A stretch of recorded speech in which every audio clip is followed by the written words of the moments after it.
శుభోదయం మిత్రులారా, వార్తా కథనాలపై విశ్లేషణ కార్యక్రమం టీజీటీవీ మార్నింగ్ న్యూస్ కు స్వాగతం. నేను మీ జర్నలిస్ట్ సత్య. ముందుగా రాజకీయ పరిణామాలను కనుక పరిశీలించినట్లయితే భారతదేశంలో యుద్ధ మేఘాలు అలుముకుంటున్నాయంటే పాకిస్తాన్ ఉగ్రముఖలు ఏదైతే మరి ఇక్కడ కశ్మీర్లో దాడి చేసి 26 మందిని పొట్టన పెట్టుకున్నారో దానికి ప్రతీకార చర్యగా ఆల్రెడీ ఇప్పుడు వీసాల రద్దు అయితేంది. అదేవిధంగా మరి ఇక్కడ సరిహద్దుల మూసివేత, సింధు జలాల ఒప్పందాన్ని రద్దు చేసిన భారత్ ఆల్రెడీ హమీతుమి తెచ్చుకోవడానికి సిద్ధమైంది. దౌత్య సిబ్బందిని కూడా ఇక్కడ నుంచి బహిష్కరించిన అంశాన్ని మనం ఇక్కడ గమనించవచ్చు.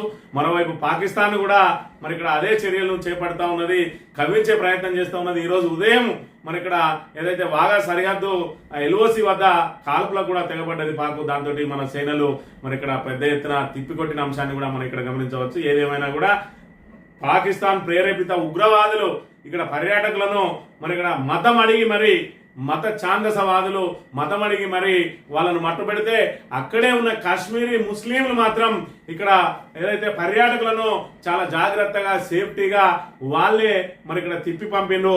మరి అదే విధంగా ఏదైతే అక్కడ ప్రయాణానికి సంబంధించి కూడా ఉచితంగా ఎయిర్పోర్ట్లకు అయితేంది, అదేవిధంగా మరి రైల్వే స్టేషన్లకు అయితేంది ఉచిత ప్రయాణాన్ని ఆటోలను సమకూర్చి వాళ్ళకి కావలసిన భోజనాలను అదేవిధంగా వాటర్ బాటిల్లను కూడా ఉచితంగా అక్కడ ఉన్న ముస్లింలు అందించిండు. అంటే మతానికి ఉగ్రవాదానికి సంబంధం లేదు. ఏదైతే మత ఛాందసవాదులు మాత్రమే ఉగ్రవాదులుగా మారి ఇక్కడ హిందువులను ఊచకోత కోసే ప్రయత్నం చేస్తా ఉంటే మరి అక్కడే ఉన్న కాశ్మీరీ ముస్లింలు మాత్రం ఇక్కడ ఇదే హిందువులను మరి ఇక్కడ సేఫ్టీగా పంపించడానికి ప్రయత్నం చేసిండు. అదే మన సెక్యులర్ దేశానికి, అదే భారతదేశానికి ఉన్న మరి ఇక్కడ ఏదైతే ప్రత్యేకత ఏదైతే ఉన్నది అంటే దాన్ని చెడగొట్టడానికే పాకిస్తాన్ మరి ఇక్కడ ప్రేరేపిత ఉగ్రవాదులు ప్రయత్నం చేస్తున్న అంశాన్ని కూడా మనం ఇక్కడ ప్రధానంగా గమనించవచ్చు. సభ ఏదైతే బీఆర్ఎస్ రజతోత్సవ సభ దగ్గర పడుతున్న కొద్దీ బీజేపీ కాంగ్రెస్ మరి కుట్రలు బహిర్గతం అవుతా ఉన్నాయి. ఇప్పటి వరకు ఎన్డీఎస్ఏ రిపోర్టును ఇవ్వడానికి తాత్సారం చేసింది. 16 నెలల నుంచి ఇప్పటి వరకు ఎన్డీఎస్ఏ రిపోర్ట్ ఇవ్వకుండా ఈ రోజు బీఆర్ఎస్ కు వస్తున్న ప్రజాదరణ చూసి బీఆర్ఎస్ సభకు వెళ్ళడానికి సబ్బండ వర్గాలు మరి ఎడ్ల బండ్లు అదేవిధంగా కార్లు ఎవరికి తోచిన విధంగా వాళ్ళు ప్రయాణానికి బయలుదేరుతా ఉన్నారని చెప్పి పెద్ద ఎత్తున ప్రచారం జరగడం, అదేవిధంగా ఇంటెలిజెన్స్ సమాచారం కూడా సభకు భారీ ఎత్తున తరలి వెళ్లే అవకాశం ఉన్నది.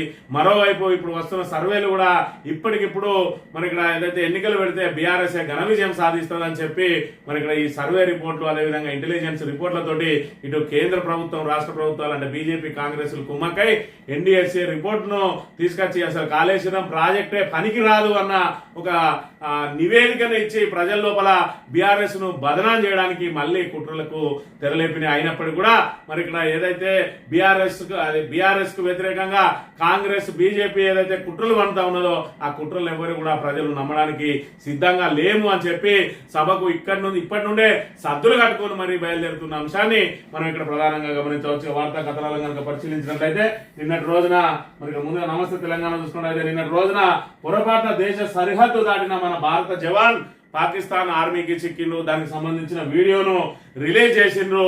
మరి ఇక్కడ అయినప్పటికీ కూడా ఆయన సురక్షితంగా తీసుకురావడానికి మరి ఇక్కడ ప్రభుత్వం వాళ్ళ మీద ఒత్తిడి తెచ్చే అవకాశం ఉన్నది. మరోవైపు చూసుకున్నట్టయితే మొన్నటి రోజున జరిగిన ఏదైతే దాడి ఉన్నదో అది ఖచ్చితంగా భద్రతా వైఫల్యమే అని చెప్పి మరి ఇక్కడ భద్రతా వైఫల్యం నిజమే అని చెప్పి అఖిలపక్ష సమావేశంలో కేంద్ర హోంశాఖ మంత్రి మరి ఇక్కడ సూచనప్రాయంగా అంగీకరించినట్టుగా వార్తలు వెలువడుతున్న అంశాన్ని మనం ఇక్కడ చూడవచ్చు. భద్రతా వైఫల్యం నిజమే. అఖిలపక్ష సమావేశంలో అమిత్ షా అంగీకారం. ఉగ్ర స్థావరాలను ధ్వంసం చేయండి, మేము మీకు మద్దతుగా ఉంటాం. విపక్షాలు పాకిస్తాన్ అదుపులో భారత జవాన్ విడుదలకు చర్చ జరుపుతున్న భారత ఆర్మీ కలలో కూడా ఊహించిన శిక్షలు వేస్తాం ఉగ్రవాదులకు ప్రధాని మోడీ హెచ్చరిక. అఖిల పక్షానికి వచ్చేందుకు గంట టైం లేదా, ప్రధాని తీరుపై అసదుద్దీన్ ఓవైసీ విమర్శ అని చెప్పి మరి ఇక్కడ చూసుకున్నట్టయితే ఉగ్ర స్థావరాలన్నింటినీ కూడా ధ్వంసం చేయండి. నిన్న రోజున అఖిలపక్ష సమావేశం అమిత్ షా ఆధ్వర్యంలో నిర్వహించిండ్రు. దానికి సంబంధించి ఉగ్ర స్థావరాలన్నింటినీ కూడా మరి కూల్చివేయండి, మేము మద్దతుగా ఉంటామని చెప్పి మరి ఇక్కడ మన లోపల మనకు ఎన్ని మరి ఇక్కడ విభేదాలున్నా ఎన్ని అవున్నా కూడా అది విధానపరమైన నిర్ణయాలకు విధానపరమైన మరి విభేదాలే తప్ప భారతదేశం జోలికి వచ్చే ఉంటే అన్ని పార్టీలను మరి ఏకమై ఖచ్చితంగా శత్రుముఖలను తిప్పికొట్టాల్సిందే. మరి ఇక్కడ మీరు ఏదైతే ఉగ్ర స్థావరాలను ధ్వంసం చేయండి, మేము అందరం మీకు అండగా ఉంటామని చెప్పి అన్ని పార్టీలు కూడా నిన్న రోజున మద్దతు పలికిన అంశాన్ని మనం ఇక్కడ ప్రధానంగా గమనించవచ్చు. కలలో కూడా ఊహించనన్ని శిక్షలు వేస్తామని చెప్పి నేను రోజున ప్రధానమంత్రి మరి ఇక్కడ బీహార్ కేంద్రంగా హెచ్చరించిండు. ఉగ్రవాదులు భారతదేశంలో వాళ్ళు భూభాగం మీద ఎక్కడున్నా కూడా వెతికి పట్టుకొని వాళ్ళు కలలో కూడా ఊహించినట్టు శిక్షలు వేస్తాం, మరి ఇక్కడ తప్పదు అని చెప్పి హెచ్చరికలు జారీ చేసిన పరిస్థితి ఒకవైపు ఉంటే, మరి ఇక్కడ అఖిలపక్ష సమావేశం ఇంత మరి ఇక్కడ ముఖ్యమైన సమావేశం భారత్ మీద ఉగ్ర దాడి, మరి ఈ ఉగ్ర దాడికి సంబంధించి ఒక గంట సమయం కేటాయించలేడా ప్రధాని, ఆయనకి ఎన్నికల ప్రచారమే ముఖ్యమా అని చెప్పి నిన్న రోజున ఎంఐఎం ఎంపీ అసదుద్దీన్ ఓవైసీ తీవ్ర విమర్శలు చేసిన అంశాన్ని కూడా మనం ఇక్కడ ప్రధానంగా గమనించవచ్చు. ఒకవైపు మరి ఇక్కడ మనం ఏదైతే వాగా సరిహద్దులు మూసి వీసాలు రద్దు చేసి సింధు జల ఒప్పందాలు రద్దు చేసి పాకిస్తాన్ ను అతలాకుతలం చేస్తా ఉంటే, మన భారత ఏదైతే ఆర్మీ జవాన్ ఒకరు పొరపాటున మన భూభాగాన్ని దాటి వాళ్ళ భూభాగానికి చేరుకొని వాళ్ళకు చిక్కిండు. మరి వాళ్ళ దగ్గర ఉన్న మందుగుండు సామాగ్రి అయితే వెపన్స్ అయితే అవన్నింటినీ కూడా స్వాధీనం చేసుకొని తమ అదుపులో పెట్టుకున్నది.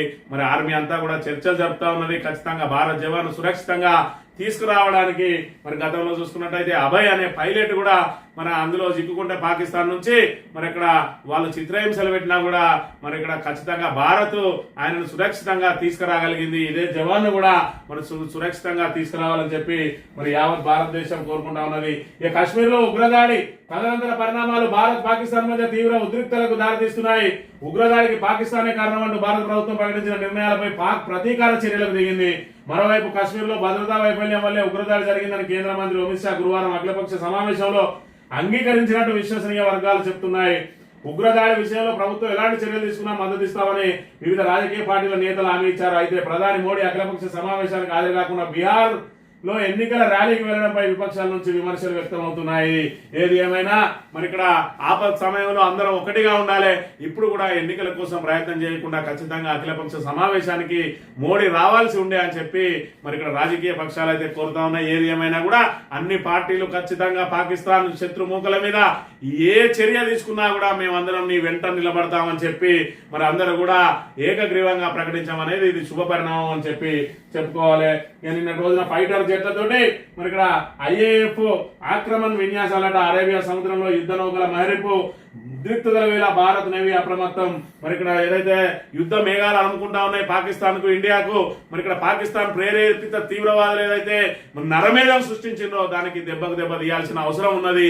ఈ నేపథ్యంలో పాకిస్తాన్ కూడా మరి సరిహద్దుల వద్ద వాళ్ళ సైన్యాన్ని మోహరిస్తా ఉన్నది. మరి అదే విధంగా ఏదైతే వాళ్ళకు సంబంధించిన ఫైటర్ జెట్లను మోహరిస్తా ఉన్నది. అదే విధంగా అణు పరీక్షలకు కూడా సిద్ధమైతుందట. దాంతో పాటు మరి ఇక్కడ మన భారత సైన్యం అదే విధంగా మన భారత వాయు విభాగం కూడా అందరూ కూడా సంసిద్ధంగా ఉన్నారు. యుద్ధం ఎప్పుడు వచ్చినా కూడా రెడీ ఉండాలని చెప్పి వాళ్ళకు సంకేతాలు వెళ్ళినాయి. మరి ఇక్కడ ఫైటర్ జట్లతోటి ఇక్కడ విన్యాసాలు చేసింది ఎయిర్ ఫోర్స్ విభాగం అనే విషయాన్ని కూడా మరి ఇక్కడ ప్రధానంగా గమనించారు. భారత్ తో అన్ని బందట, సిమ్లా సహా అన్ని ఒప్పందాలు నిలిపివేత, వాగా సరిహద్దు మూత, వీసాలు రద్దు, 30లోగా వెళ్లిపోవాలని భారతీయులకు ఆదేశం, భారత విమానాలకు గగనతల మూసివేత, హై కమిషన్ లో రక్షణ సలహాదారుల బహిష్కరణ, ఇస్లామాబాద్ లో దౌత్య సిబ్బంది తగ్గింపు, భారత్ పై పాకిస్తాన్ ప్రతీకార చర్యలు ఏంద్రయ్యా, ఆల్రెడీ మీతో ఏ ఒప్పందం మాకు అక్కర్లేదని చెప్పి భారత్ మరి ఇక్కడ తెగే చెప్పింది. నిజంగా చూసుకోవాలనుకుంటే నీతోటి ఒప్పందం చేసుకోవాల్సిన అవసరం లేదు. ఏదైతే మరి ఇక్కడ ప్రపంచ దేశాలు మరి పాపం అని మీకోసం భారత్ నుంచి సింధు జలాలను వదలమంటే ఆ 1960లో ఆ రోజు నెహ్రూ చేసుకున్న ఒప్పందం ప్రపంచ బ్యాంకు మధ్యవర్తిగా ఉండి సింధు జలాల ఒప్పందం చేసుకున్నది. అయినప్పటికీ కూడా మీరు మీ దగ్గర ఉన్న ఆర్థికాభివృద్ధికో లేకపోతే దేశాన్ని అభివృద్ధి పదంలో నడిపించడానికో ప్రయత్నం చేయకుండా భారత్ లో తీవ్రవాదాన్ని పెచ్చరిల్లే విధంగా చేసి భారత్ లో నరమేధం సృష్టించడం కోసమే పాకిస్తాన్ పుట్టినట్టుగా ఇంకా కూడా మీరు మీ దేశాన్ని పాలించుకోవడం చేతగాక ఇంకా ఏదైతే భారత శత్రు దేశాల సాయంతో వాళ్ళు ఏదైతే వాళ్ళు అందించే ఆయుధాలతోటి భారత్ మీద విరుచుకుపడమే మీ ధ్యేయంగా నడుస్తా ఉన్నది. ఒక్కడు కూడా అక్కడ సంబంధించి మరి ఇక్కడ రాజభోగాలు అనుభవించే వాళ్ళు కానీ పాకిస్తాన్ వాళ్ళు ఏ దేశానికి వెళ్ళినా కూడా వాళ్ళకు సాదర స్వాగతం పలికే విధంగా లేకుండా తీవ్రవాద దేశంగా ఏదైతే ముద్రపడి ఉన్నదో ఇంకా కూడా దాన్ని కొనసాగిస్తూనే ఉన్నారు. కానీ మరి ఇక్కడ ప్రపంచంతో ఏ విధంగా పోటీ పడాలని లేదు. ఇప్పటి వరకు అక్కడ ఒక సాఫ్ట్వేర్ ఇంజనీరు ఎక్కడ మరి ఇక్కడ చరిత్ర సృష్టించిన రోజులు లేవు. ఏదైతే అమెరికాలో చూసుకున్నా లేకపోతే ఇతర దేశాల్లో చూసుకున్నా కూడా పాకిస్తాన్ నుంచి వచ్చిందంటే ముందుగా ఉగ్రవాది అని చెప్పి ముద్రపడే అవకాశం ఉన్నది. అటువంటి నీచ స్థాయి నుంచి మరి ఇప్పటికైనా మరి పూర్తి స్థాయిలో మనం ఎదగాలి, భారత్కు ధీటుగా ఎదగాలనే మాటను విడిచిపెట్టి భారత భూభాగాన్ని ఏ విధంగా ఆక్రమించాలి, అందులో పూర్తిగా టెర్రరిజాన్ని ఏ విధంగా పెంచి పోషించాలి అని చెప్పి మీ జీవితం అంతా దానికే దారపోస్తూ మీరు మొత్తం సమిధల్లా కాలిపోతా ఉన్నారు తప్ప ఏ రోజు కూడా మీరు భారత్ మీద పైచేయి సాధించలేరు. భారత్ క్షమాగుణం కలిగిన దేశం కాబట్టి ఇప్పటి వరకు పాకిస్తాన్ నిలబడి ఉన్నది. లేదంటే పాకిస్తాన్ నిలమట్టం చేయడానికి భారత సైన్యానికి 1 గంట సమయం చాలనే విషయాన్ని మరి పాక్ మూకలు ఇప్పటికైనా గుర్తు పెట్టుకోవాలి. ఇక మళ్ళీ చేతులు కలిపిన కాంగ్రెస్ బీజేపీ కుమ్మక్కు కుట్ర.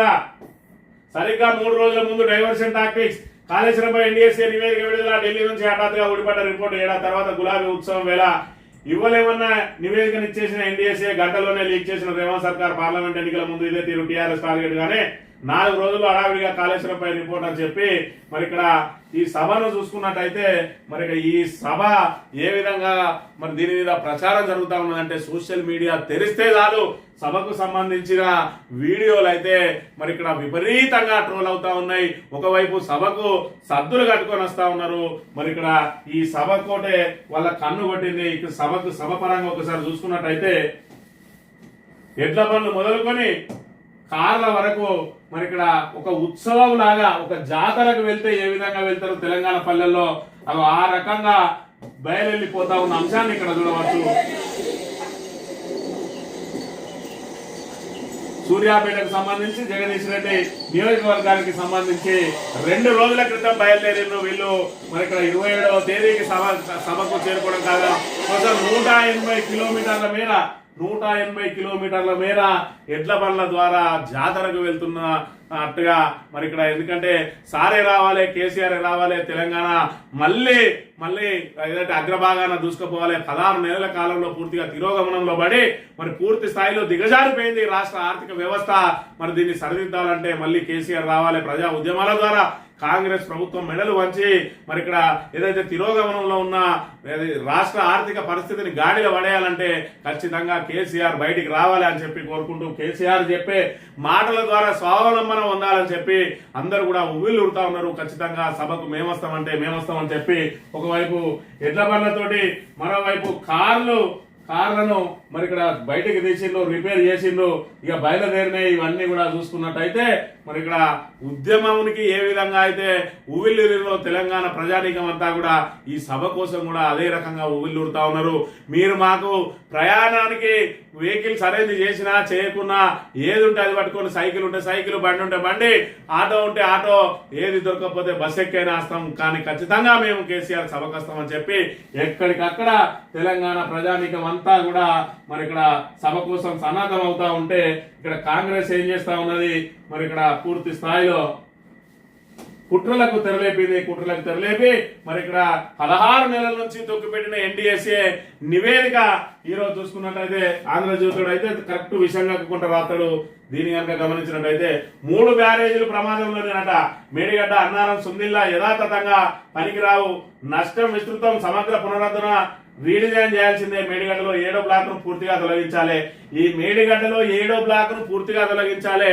మరి ఇక్కడ మళ్ళా దీనికి మరి ఏదైనా పొంతన ఉన్నదా అనే విషయాన్ని ఒకసారి మనం గమనించాలి. మేడిగడ్డలో 7వ బ్లాక్ను పూర్తిగా తొలగించాలి అంటే మిగతా బ్లాకులన్నీ అట్లనే ఉండాలి. మరి మిగతా బ్లాకులన్నీ అట్లనే ఉండాలన్నప్పుడు ఇంకా వచ్చిన ప్రమాదం ఏందనే విషయాన్ని ఇక్కడ మనం గమనించాలి. మేడిగడ్డలో 7వ బ్లాకును దాన్ని పూర్తిగా తొలగించి సిపిఎస్కి సంబంధించిన లీకేజీలను అరికట్టి దాన్ని పునరుద్ధరణ చేయండి అని చెప్తే వీడు మొత్తం 3 బ్యారేజీలే పనికిరావు అని చెప్పి ఏదైతే సభ జరుగుతున్న వేళ బీఆర్ఎస్ వస్తున్న ప్రజాదరణను చూసి ఓర్వలేక ఇక్కడ బీజేపీ అదేవిధంగా కాంగ్రెస్ కుట్రలు అన్ని ఎన్డీఎస్ఏ ఏదైతే నివేదిక వచ్చిందో దాన్ని ఈ విధంగా వండి వాల్చి మొత్తం దీనిలో ఉన్న మరి ఆ కుట్రలు కుతంత్రాలన్నింటినీ కూడా విషంగా చేసి ఆ విష ప్రచారాన్ని ఏ విధంగా చేస్తున్నాడు ఆంధ్రజ్యోతుడు. ఏదైతే రేవంత్ రెడ్డి బూట్లు నాకే కుక్క ఏ రకంగా ప్రచారం చేస్తా ఉన్నాడో ఇక్కడ మనం ప్రధానంగా గమనించాలి. సీకెండ్ ఫైల్స్ అమరిక సరిగా లేకనే ఇసుక జారింది. మరి దాన్ని ఇప్పుడు సెట్ చేసుకుంటే సరిపోతుంది. ఏమేమి లోపాలు ఉన్నాయో ఆ లోపాలను సరిదిద్దుకోవడానికి నివేదిక ఇవ్వాలి ఎన్డీఎస్ఏ. కానీ దీన్ని కొంచెం ఏదైతే రాజకీయ పరమైన రంగు పులుముకొని 16 నెలల పాటు ఇగచ్చ అని మన సభ దగ్గర పడుతున్న వేళ బీఆర్ఎస్ ను బదనాం చేసే కార్యక్రమంలో 3 బ్యారేజీలు ప్రమాదంలోనే అని రాసిండు. ఈనాడు ఏం రాసిండో చూసుకున్నట్టయితే మేడిగడ్డ 7వ బ్లాక్ పూర్తిగా తొలగించండి. ఇది మొదటి నుంచి కూడా బీఆర్ఎస్ అదే చెప్తా ఉన్నది. అదే విధంగా మరి ఇక్కడ ఏదైతే నిర్మాణ సంస్థ ఎల్ఎన్టీ కూడా అదే చెప్తా ఉన్నది. ఏదైతే మేడిగడ్డ 7వ బ్లాక్ ను పూర్తిగా తొలగించాలి. ఎందుకంటే ఒక పిల్లర్ కుంగింది, 2 పిల్లర్లు దాని మీద పడ్డాయి. అవి బ్లాక్ల వారీగా కట్టింది. ఒక బ్లాక్ 2వ బ్లాక్ సంబంధం ఉండదు. అందులో 10 నుంచి 11 పిల్లర్లు ఉంటాయి. మరి ఆ 10-11 పిల్లర్లు పూర్తిగా తొలగించినా కూడా 300 కోట్లలోనే దాని పునరుద్ధరణ సాధ్యమవుతుంది. ఎందుకంటే ఓవరాల్ బ్యారేజీ ఖర్చే మొత్తంగా 4000 కోట్లలో జరిగింది. దాని మరమ్మతుకు 300 కోట్లు, అది కూడా నిర్మాణ సంస్థ చేపడతామని చెప్పినా కూడా ఇప్పటి వరకు దానికి పర్మిషన్ ఇవ్వకుండా ఎన్డీఎస్ఏ రిపోర్ట్ రావాలని చెప్పి వెయిట్ చేసి ఆ ఎన్డీఎస్ఏ రిపోర్ట్ ని ఇప్పటి వరకు తొక్కిపెట్టి ఇంకా కూడా బీఆర్ఎస్ ను బదనాం చేసి బట్టగాల్చి మీదేసే ప్రయత్నాలు చేసుకుంటూ వచ్చి ఇప్పుడు ఏకంగా ఆ రిపోర్ట్ ను తీసుకొచ్చి ముందర పెట్టి దానిలో బ్యారేజీలు ప్రమాదంలో ఉన్నాయి, పనికి రావు, మొత్తం కాళేశ్వరం కాలిపోయింది, కూలిపోయింది, కుంగిపోయింది అని చెప్పి మరి విష ప్రచారం చేయడానికి వాడు నివేదిక ఇస్తే మరి ఇక్కడ 7వ బ్లాక్ తొలగించాలని చెప్పి ఈనాడు పెడితే వీడేమో పూర్తిగా మొత్తానికి పనికి రావు, మొత్తం ఆ బ్యారేజీలే తొలగించాలన్న చందంగా రాసింది. వాడు రాసిన దానిలోనే 7వ బ్లాక్ పూర్తిగా తొలగించాలని ఉన్నది. మరి ఇక్కడ 7వ బ్లాక్ పూర్తిగా తొలగించినాక మిగతా బ్లాక్లని యథాతథంగా ఉంచాలన్నట్టే కదా. మరి 3 బ్యారేజీలు ఏ విధంగా పూర్తి స్థాయిలో పోతాయి? ఒకవేళ ప్రమాదంలో ఉంటే అవి ఏవైతే సీక్రెట్ ఫైల్స్ లీకేజ్ ఉన్నాయో, సిపేజీలలో నుంచి లీకేజ్ ఉన్నాయో, ఆ లీకేజీలను ఏ విధంగా అరికట్టాలో దానికి సంబంధించిన సూచనలు అందులో ఉంటాయి. వాటిని ఆ సూచనల ప్రకారం ఆ లీకేజీలను అరికడితే సరిపోయేదానికి దీన్ని మళ్ళీ ఏదో మేడిగడ్డను బూచిగా చూపి బీఆర్ఎస్ ను బదనాం చేసే కార్యక్రమంలో భాగంగా రాధా కిట్టిగాడు మరి ఇక్కడ విషయం కక్కుతూ ఏదైతే రేవంత్ రెడ్డి విసిరే మరి ఏదైతే కుక్క బిస్కెట్ల కాశపడి తెలంగాణ మీద ఏ విధంగా కుట్రలు పంతా ఉన్నాడు అనే విషయాన్ని కూడా మనం ఇక్కడ చూడాలి. 3 రైతుల ఆత్మహత్య. మరి ఇక్కడ 3 రైతులతోటి ఇప్పటి వరకు సుమారు 490 మందికి దాటిపోయింది. అయినా కూడా ఇంకా రైతు ఆత్మహత్యలకు సంబంధించి వాటిని అరికట్టడానికి ప్రభుత్వం చేపడుతున్న కార్యక్రమాలు అయితే ఏవి లేవు. ఒకవైపు రైతులు ఇక్కడ దిగుబడులు రాక అప్పులు తీర్చలేక మనస్తాపంతో బలవరణ మరణం పొందితే ఇక్కడ వడ్లు కొట్టలేరు, అన్ని అయిపోయినాయి. మరి మీరు సరిగా కరెంట్ ఇవ్వలేదు, సరిగా సాగునీరు అందియలేదు, సరిగా మీరు పెట్టుబడి సాయం అందియలేదు, రుణమాఫీ చేయలేదు. అయినా సచ్చి చెడి ఏదో పంట తెచ్చి ఆ పూర్తిగా పంట అంతా తీసుకొచ్చి మరి ధాన్యంగా మార్చి దాన్ని ఏదైతే కొనుగోలు కేంద్రాలు తీసుకొస్తే వాటిని ఇంకెప్పుడు కొంటారు అని చెప్పి అన్నదాతలు రోడ్డు ఎక్కాల్సిన దుస్థితి వచ్చింది. ధాన్యం కొనుగోలులో సర్కారు నిర్లక్ష్యంపై మండిపాటు.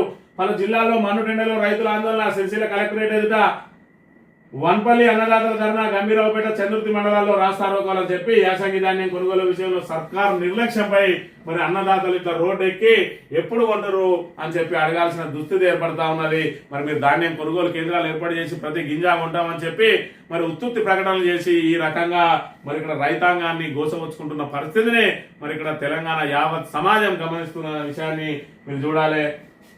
ఇక 50,000 ఇస్తేనే ఇందిరమ్మ ఇల్లు. కాంగ్రెస్ నాయకులు డబ్బులు వసూలు చేస్తున్నారు, డబ్బులు ఇవ్వలేదని పేర్లు తీసేసిండ్రు. పేదలను కాదని పెద్దోళ్ళకి ఇల్లు ఎట్టిస్తారు.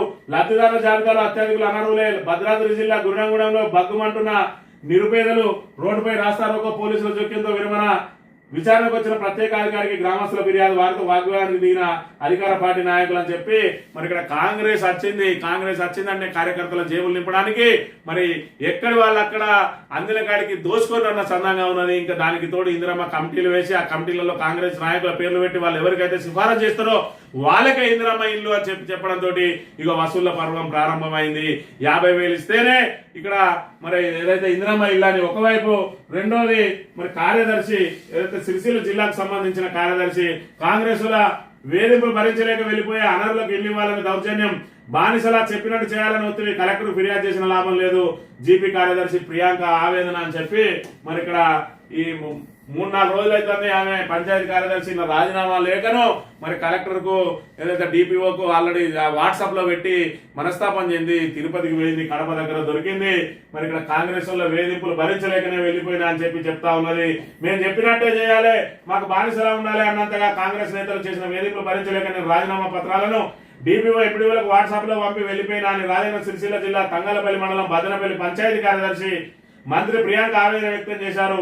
ఈ నెల 21న ఆమె అదృశ్యమైనట్టు వార్తలు రాగా తిరుపతి ప్రాంతంలో ఆచూకీ లభించింది. తండ్రి రాయేశం కుటుంబ సభ్యులతో బుధవారం రాత్రి క్షేమంగా ఇంటికి చేరింది. గురువారం రాయన్న సిరిసిల్ల జిల్లా ఎస్పీ మహేష్ బి గీతేను కలిసి తన గోడు వెళ్లబోసుకున్నది. తాను పడిన ఇబ్బందులను వివరించింది. అనంతరం సిరిసిల్ల పోలీస్ స్టేషన్లో తనను వేధించిన కొదాలి మల్లేష్, గుగ్గిల శ్రీకాంత్, అభినయ్, కొమరి రాజన్నలపై లిఖితపూర్వకంగా ఫిర్యాదు చేసింది. అనంతరం విలేకరులతో మాట్లాడుతూ, నేను భద్రపల్లి పంచాయతీ కార్యదర్శిగా 20 నెలల నుంచి పనిచేస్తున్న గ్రామంలో మల్లేసు శ్రీకాంత్, అభిగౌడ్, కొమరరాజు మేము చెప్పినట్టే నేను వినాలన్నారు అనేవారు. ప్రతి సమావేశానికి ముందు వారికి ఫోన్ చేసి చెప్పాలనేవారు. రేపు సర్పంచ్ అయ్యేది మేమే, ఏమున్నా మాకే చెప్పాలి, మేము చెప్పిన వాళ్ళకే ఇందిరామయం ఇవ్వాలని ఒక కార్యదర్శిని. ఇది ఒక్క భద్రపల్లికి సంబంధించిందే కాదు, ఎక్కడ చూసుకున్నా కార్యదర్శుల పరిస్థితి ఇదే విధంగా ఉన్నది. కాంగ్రెస్ రౌడీ మూకలు ఈ రకంగా వాళ్ళను కార్యదర్శులను వేధింపులకు గురి చేస్తా ఉన్నారు. వేధింపులు తాలేక ఒక మహిళ మరి ఇక్కడ అక్కడ అవసరమైతే ఉద్యోగాన్ని వదులుకోవడానికి మరి ఇక్కడ ప్రయత్నించింది అనంటే, మరి ఇక్కడ వదులుకోవడానికి కూడా సిద్ధపడ్డది అనంటే ఏ రకంగా వేధింపులు ఉన్నాయి కాంగ్రెస్ నాయకులై, ఏ రకంగా ఇందిరామ ఇళ్లలో వసూలు చేస్తా ఉన్నారు. ఇక్కడ 50,000 ఇస్తేనే ఇల్లు ఇస్తామంటున్నారు. ఇందిరామ ఇంటి కోసం 50,000 ఇవ్వాలంటూ కాంగ్రెస్ నాయకులు శ్రీధర్ రెడ్డి, గోవింద్ రెడ్డి డిమాండ్ చేశారు. నా దగ్గర పైసలు లేవని చెప్పాను, దీంతో వారు నాకు ఇల్లు రాకుండా చేసిందని, డబ్బులు ఇవ్వలేదని, రానివ్వలేదని పద్మం సుశీల గుర్రంగూడెం, అదేవిధంగా 60,000 అడిగిందని చెప్పి చీమల కవిత గుర్రంగూడెం నుంచి మరి వీళ్ళు చెప్తున్న పరిస్థితిని చూసుకున్నట్టయితే కాంగ్రెస్ నాయకులు ఏ విధంగా మరి ఇక్కడ జేబులను గుల్ల చేసే ప్రయత్నం చేస్తా ఉన్నారు, ప్రజలను ఏ విధంగా దోపిడీ గురి చేస్తా ఉన్నారు. గత ప్రభుత్వ హయాంలో ఏ సంక్షేమ కార్యక్రమం వచ్చినా కూడా పారదర్శకంగా అధికారుల ద్వారానే వచ్చేది. ఇవాళ చూసుకున్నట్టయితే ఇందిరమ్మ కమిటీలు అని చెప్పి అంత కాంగ్రెస్ నాయకులను తీసుకుపోయి అందులో పెట్టి వాళ్ళు సిఫారసు చేసిన వాళ్ళకి వేస్తాయంటే, ఆ సిఫారసు ఎట్లా చేస్తారంటే 50,000 ఇస్తే 60,000 ఇస్తే సిఫారసులు చేస్తారు. వాళ్ళని కాదని మరి ఇక్కడ కార్యదర్శులు మరి ఎంపిక చేస్తే వాళ్ళు ఎంపిక చేసిన లబ్ధిదారుల లిస్ట్ లో వాళ్ళు చెప్పిన పేర్లు కనుక లేకపోతే ఆ రకంగా వేధింపులకు గురి చేస్తే చివరికి ఉద్యోగమే వదిలి వెళ్ళిపోతా అనే దుస్థితికి వచ్చింది. ఇవాళ కాంగ్రెస్ లో ముఖ్యమంత్రి నుంచి మొదలుకుంటే సామాన్య కార్యకర్త వరకు కూడా ఎక్కడ అందిన కాడికి దోచుకోవడానికి ప్రయత్నం చేస్తా ఉన్నారని చెప్పి ఒకవైపు ప్రతిపక్షాలు ఆరోపణలు చేస్తా ఉంటే మరి ఇంకా కళ్ళ గట్టొచ్చినట్టు కనబడతా ఉన్నాయి. ఆరోపణలన్నీ కూడా వాస్తవాలని మరి ఇక్కడ వాళ్ళు రాస్తారోకో చేసి రోడ్లెక్కి మరి బహిరంగంగానే చెప్తా ఉన్నారు కాంగ్రెస్ నాయకులు పైసలు వసూలు చేస్తా ఉన్నారని చెప్పి. అయినప్పటికీ కూడా కాంగ్రెస్ లో చలనం లేదు అనే విషయాన్ని మనం ఇక్కడ ప్రధానంగా గమనించాలి. సాక్షి విషయానికి వస్తే యుద్ధ మేఘాలు, పాకిస్తాన్ తో తీవ్ర స్థాయికి ఉద్రిక్తతలు, అది ఖచ్చితంగా యుద్ధ ప్రకటనే. సింధు జలాల నిలిపివేతపై పాక్ వ్యాఖ్య, సరిహద్దుల్లో భారీగా మోరింపులు, పాక్ గగనతలం మూసివేత, రాష్ట్రపతి అమిత్ షా కీలక భేటీ, ఆ తరులో నిర్ణాయక చర్యలు, ప్రధాని హెచ్చరికల సారాంశం అదే, ముష్కరులను వెంటాడి మట్టిలో కల్పిస్తాం, ఊహకందని రీతిలో ప్రతీకారం తీర్చుకుంటామని చెప్పి ఖచ్చితంగా ప్రతీకారం తీర్చుకోవాల్సిందే. అభము శుభం తెలియని మరి ఇక్కడ పర్యాటకుల మీద మరి ఇక్కడ ఏదైతే పెళ్ళై 5-6 రోజులు గడవక ముందే నూతన జంటను కూడా విడదీసిన పాపం మరి ఇక్కడ పాకిస్తాన్ మూకలకే చెందింది. మరి ఖచ్చితంగా వాళ్ళ మీద ప్రతీకార చర్యలు ఉండాల్సిందే. మరి ఇక్కడ భారత్ బలం ఏందో కూడా నిరూపించుకోవాల్సిన అవసరం ఉందనే విషయాన్ని మనం ఇక్కడ ప్రధానంగా గమనించాలి. ఇక భూదాన్ భూములకు సంబంధించి భూదాన్ పై సిబిఐ విచారణ, భూ కబ్జా అక్రమాలపై దర్యాప్తుకు సన్నద్ధత తెలియజేయాలని హైకోర్టు ఆదేశం, ఆరోపణలు ఉన్న వారంతా కీలక బాధ్యతలో ఉన్న అధికారులు అని చెప్పి భూదాన్ భూములు అనేవి మరి ఇక్కడ ఏదైతే దానం చేసిన బాపతి భూములు మరి అవి పేదలకో లేకపోతే ఇళ్ల నిర్మాణానికో వాడాలి. దాని మరి ఇక్కడ హైదరాబాద్ నడిబొడ్డున ఉన్నాయి కాబట్టి వాటి మీద ఐఏఎస్ ఐపీఎస్ ఆఫీసర్లకు అన్నమాటది.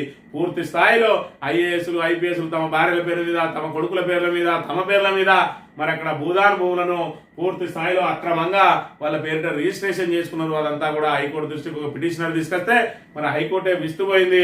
వాటన్నిటిని కూడా మరి ఏదైతే బ్లాక్ లిస్ట్ లో పెట్టాలని రంగారెడ్డి కలెక్టర్ ను ఆదేశాలు జారీ చేసింది. ఆ తర్వాత సిబిఐ ఈడీ కూడా దీని మీద విచారణ చేయాలని వాళ్లకు నోటీసులు, రాష్ట్ర ప్రభుత్వానికి, కలెక్టర్లకు అందరికి కూడా నోటీసులు ఇచ్చి పిటిషన్ దారుడు కూడా మరి మధ్యలో ఉపసంహరించుకోకుండా మరి ఆయన ఉపసంహరించుకోలేని పిటిషన్ గా దాన్ని మార్చేసింది.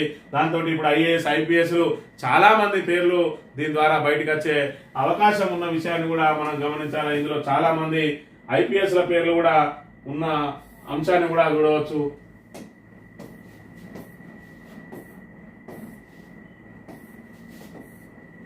క్వాలిటీ కంట్రోల్ ఫెయిల్, అందుకే మేడిగడ్డ బరాజు ఉంది. సీక్రెట్ ఫైల్స్ నిర్మాణంలో లోపంతోనే బుడగలు ఏర్పడి బరాజు ఉంది. మరెన్నో బొంగలు ఏర్పడి ఉండొచ్చు, మళ్ళీ ఇలాంటి గణం జరగవచ్చు. సైట్ పరిశోధనలు, డిజైన్లు, నిర్మాణం, పర్యవేక్షణ అంతా లోపూసినామట. అన్నారం సుందిల్ల బరాజులలో సైతం ఇదే తరహాల లోపాలు. ఓకే, దీని మీద పూర్తి స్థాయిలో ఎన్డీఎస్ఏ ఏం రిపోర్ట్ చేసింది, ఏం అధ్యయనం చేసింది, ఏం చేసింది, ఇవన్నీ ఓకే.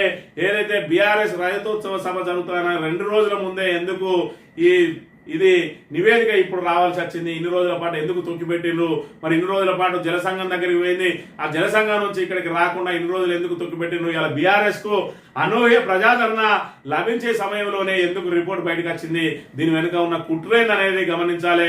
దానికి సంబంధించి నాణ్యత లోపం ఉన్నదా, ఏదైతే మరి ఇక్కడ ఏదైతే క్వాలిటీ కంట్రోల్ లోపం ఉన్నదా, దానికి సంబంధిత మరి అధికారులు ఎవరు, దాని మీద ఖచ్చితంగా కఠిన చర్యలు చేపట్టాలి. అవసరమైతే మరి నిర్మాణ సంస్థ లోపభూయిష్టంగా కనుక నిర్మాణం చేసినట్లయితే వాళ్ళ దగ్గర నుంచి రికవర్ పెట్టాలి. దీనిలో ఎవరు కూడా వెనుకాడలేదు.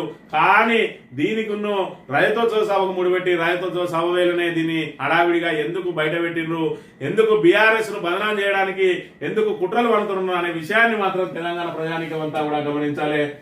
ఆంధ్రజ్యోతి విషయానికి వస్తే అంతమొందించేందుకు ఎంతవరకైనా ఆ ఉగ్రవాదులు భూమి మీద ఎక్కడ దాక్కున్నా పట్టుకుంటాం అని చెప్పి మరి నిన్నటి రోజున ప్రధానమంత్రి చెప్పింది. కానీ అది ఎన్నికల సభలో చెప్పడం, మరి దీన్ని కూడా ఎన్నికల కోసం వాడుకుంటా ఉన్నాడు ప్రధాని అని మరి ఇక్కడ పెద్ద ఎత్తున దుష్ప్రచారం అయితే జరుగుతూ ఉన్నది. ప్రధాని మోడీ మరి అఖిలపక్ష సమావేశానికి హాజరై అవే మాటలు అఖిలపక్ష వేదికగా మాట్లాడి ఉండాల్సింది. కానీ దాన్ని ఎన్నికల ప్రచార సభ వేదిక మీదకి వెళ్ళి మాట్లాడి దాన్ని ఓటుగా మలుచుకునే ప్రయత్నాలు చేస్తా ఉన్నాడు అని చెప్పి మరి పెద్ద ఎత్తున ఆరోపణలు వెలువడుతున్న పరిస్థితిని చూడవచ్చు.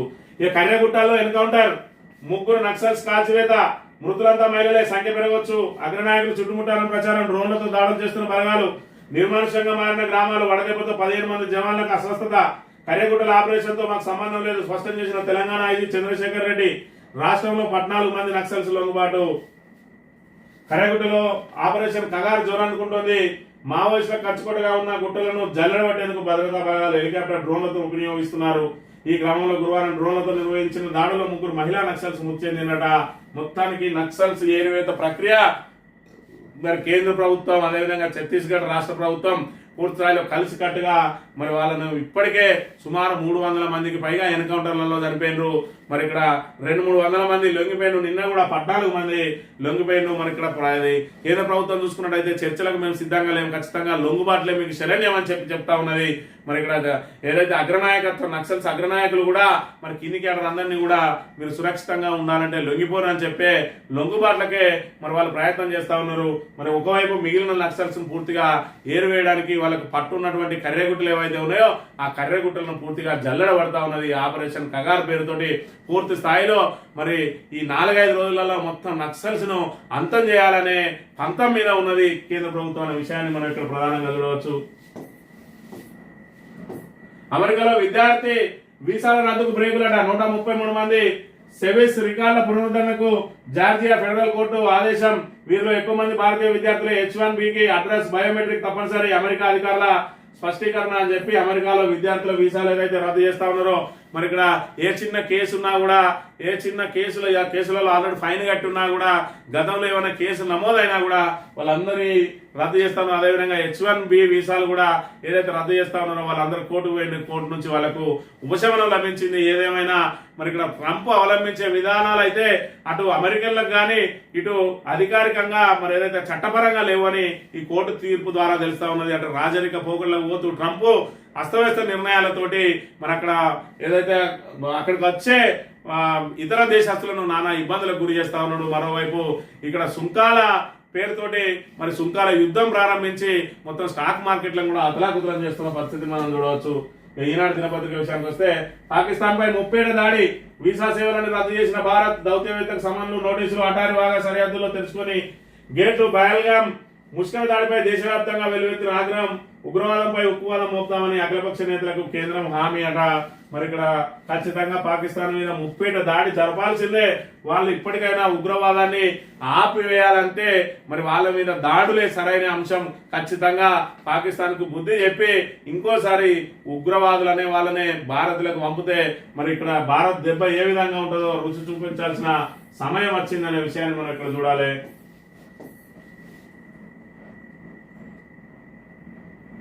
DBM పద్ధతిలో సొరంగం తవ్వకం, నిపుణుల కమిటీ అభిప్రాయం, విధి విధానాల తయారీకి సాంకేతిక ఉప కమిటీ ఏర్పాటు అని చెప్పి మరి ఇక్కడ ఏదైతే ఎస్ఎల్బిసి సొరంగానికి సంబంధించి ఆల్రెడీ సహాయక చర్యలు ఏవైతే మృతదేహాల వెలికితీత ఏదైతే ఉన్నదో దాన్ని నిలిపివేసిండ్రు. మరి ఇక్కడ ఏదైతే అక్కడ కూల్తా ఉన్నదో దానికి సుమారు 50 మీటర్ల సమీపం వరకు కూడా తవ్విండ్రు. మృతదేహాలు లభ్యం కాలేదు. అక్కడికి వెళ్తే ఖచ్చితంగా మళ్ళీ కూలే ప్రమాదం ఉన్నదని చెప్పి 3 నెలల పాటు వాటికి వాయిదా వేస్తా ఉన్నారట. మరి ఏదైతే మృతులుగా భావిస్తా ఉన్నారో వాళ్ళ కుటుంబాలకు సీఎంఆర్ఎఫ్ నుండి మరి వాళ్ళకు సహాయం కూడా నష్టపరిహారం కూడా అందజేయడానికి నిన్నటి రోజున నిర్ణయం జరిగిపోయింది. వాళ్ళకు మరి ఇక్కడ ఎస్ఎల్బిసి నుంచి ఇక వాళ్ళ మృతదేహాలు బయటకు వస్తాయనే ఆశలు పూర్తిగా అడిగంటిపోయినాయి. ఇప్పుడు ఆ ఎస్ఎల్బిసి సొరంగాన్ని ఏ విధంగా కొనసాగించాలన్న దాని వినే కాంగ్రెస్ ప్రభుత్వం ప్రయత్నం చేస్తా ఉన్నది. మరోవైపు ఏదైతే ఎస్ఎల్బిసి సొరంగాన్ని ఇప్పుడు ఆ పరిస్థితులలో తవ్వుకుంటూ ముందరకెళ్లడం వీలు కాదు కాబట్టి రెండో వైపు నుంచి మరి ఏదైతే ఆ బేరింగ్ పోయిందో ఆ బేరింగ్ తీసుకొచ్చి రెండో వైపు నుంచి ప్రారంభించే ప్రయత్నం చేస్తా ఉన్నారు. అయినప్పటికీ కూడా ఆ రెండో వైపు నుంచి తవ్వినా కూడా మరి ఇది అది రెండు జాయింట్ కావాలంటే ఖచ్చితంగా ఇటువైపు నుంచి కూడా మరి టీబీఎం మిషన్ మళ్ళీ ఇది కూడా లోపలికి పోయి కొంత హోల్ చేయాల్సిన అవసరం ఉంటది. మరి ఏదేమైనా ఎస్ఎల్బిసి ఇంకో 10 ఏళ్ళు అయినా కూడా అది ముందుకు పోయే అవకాశం లేదు. ఎందుకంటే ఆ డిజైన్ అంత లోపభూయిష్టమైనది కాబట్టి మరి ఆ లోపభూయిష్టమైన డిజైన్ తోటే మేము ఖచ్చితంగా పనులు చేపట్టి తీరుతామని చెప్పి ఏదైతే అడావిడి నిర్ణయం తీసుకున్నారో ఈ రోజు 8 మంది మరి సజీవ సమాధి కావడానికి కాంగ్రెస్ ప్రభుత్వమే కారణమైంది. మరి ఈ విషయాలన్నీ గమనించాలని కోరుతూ ఇది ఈ రోజు మార్నింగ్ న్యూస్. తిరిగి రేపు వెళ్దాం. Thank you very much.